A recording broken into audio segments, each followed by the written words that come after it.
For anyone who hasn't been on this journey with us, a little more than a month ago, our school voted to support families of Kapalulika Primary School in getting clean water wells and sanitation sources and hand washing stations through H2O for Life.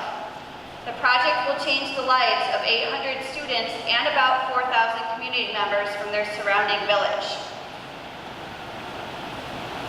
Our project has been planned, carried out by students, and supported by their whole school community. And through our efforts, we have raised $3,250.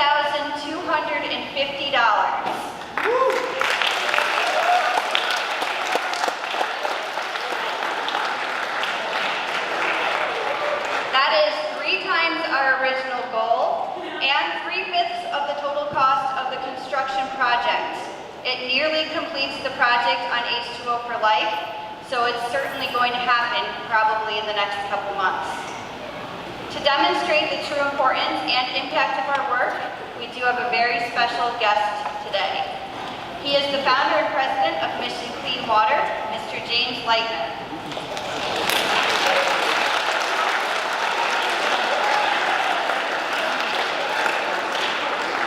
So Mr. Leitner has worked in Tanzania and Kenya to bring communities clean water.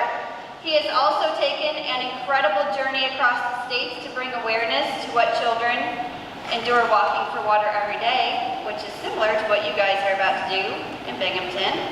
So let's give Mr. Leitner another warm West Middle welcome.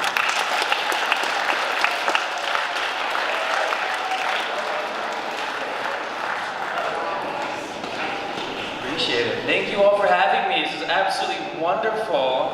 It's been a very long time since I've been in Binghamton, but it's great to be here. So I'm originally from the Scotch Plains, New Jersey area, a little bit of a distance from here. And mostly today, what I'm here to do is pretty much thank you guys. Because the importance of the journey you're doing today is going to be making a humongous effect on the community of Malawi, hundreds and thousands upon thousands of miles away. And maybe some of you don't realize the importance that you're causing, but pretty much today you are providing water to a little above 800 students. Some as young as 5 years old, some as old as you. And if you guys didn't do what you're doing today, that would mean a 5-year-old would be waking up tomorrow, walking 6 to 8 hours a day. And today you guys will be carrying 1 gallon of water with these Poland Springs bottle. They are carrying what's in this big blue jug right here, 5 gallons of water. And so 5 gallons of water is right around 45 pounds. The same amount, pretty much how much a 5-year-old weighs. But not only are you providing a clean water source, giving them so many new opportunities, you are also providing a clean water source. For people your guys' age or for really young children, their bodies still can't fight off some of these waterborne illnesses, which is why water-related illnesses are one of the biggest causes of death for children in some of these areas. So what you guys are doing today is providing a brand new clean environment for all of them. And so when I was in high school, I learned that at the time, 1 billion people in the world didn't have access to clean drinking water, and I wanted to find a way to help. So I fundraised, done tons of different projects similar to what you guys are doing today. I went to college, continued helping people in Tanzania and Kenya, where I realized the true impact of some of these projects. I traveled to Kenya and visited a primary school similar to how you guys are helping today. It had about 20 students and 2 classrooms.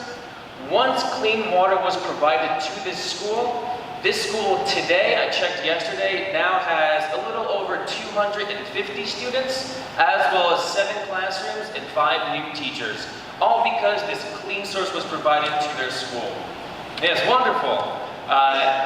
But once I continued helping these communities, I wanted to continue moving forward. And May 18th today is a very important, significant date. I wanted to try and do an extremely symbolic fundraiser, similar to what you guys are doing today, but really cover how far a 5-year-old child walks in a year just to get water.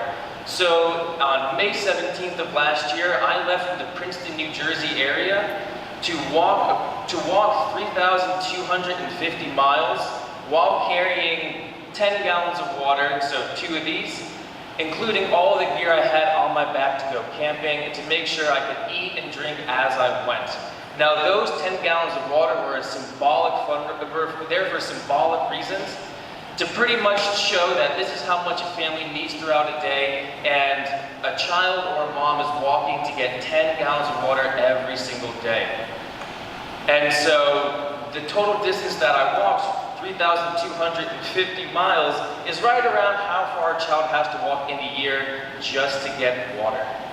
This total journey took me about 143 days to complete, including crossing 4 mountain ranges, the Great Plains, deserts, a little bit of everything available here in the United States.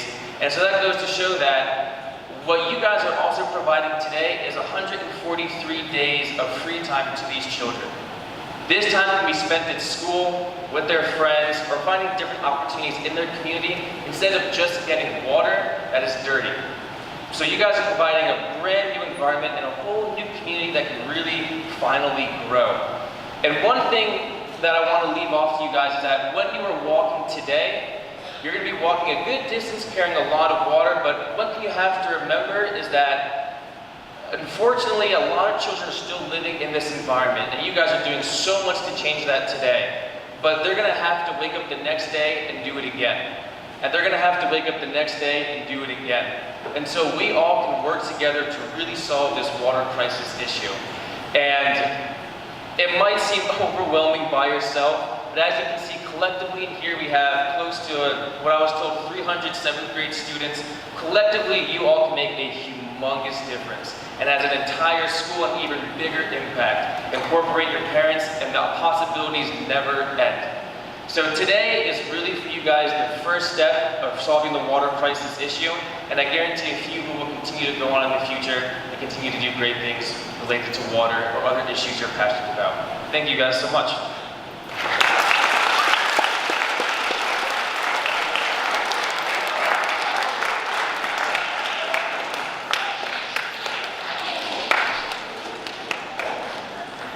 Okay, I know you guys are excited to hit the trail, but before we go, a couple directions, and I would be remiss if we didn't also give some recognition to the people who worked the hardest on this project. So, some directions first. One, as you walk, please do be respectful throughout our route. We don't want to leave any traces we were there, not a broken twig or a piece of plastic. Two, please remain with your group the entire time. Yes, we're going to walk by cool things like the rec park, pool, and playground, and maybe people you know. Please stay with the group anyway. Three, treat your gallon with care. When you cross the finish line, we'd like you to come all the way back in here and put them back into the boxes. That's because we're actually doing an extra bonus charity. We're donating this water to the Red Cross Disaster Relief, which you guys were pretty little when we had our last flood, but they were the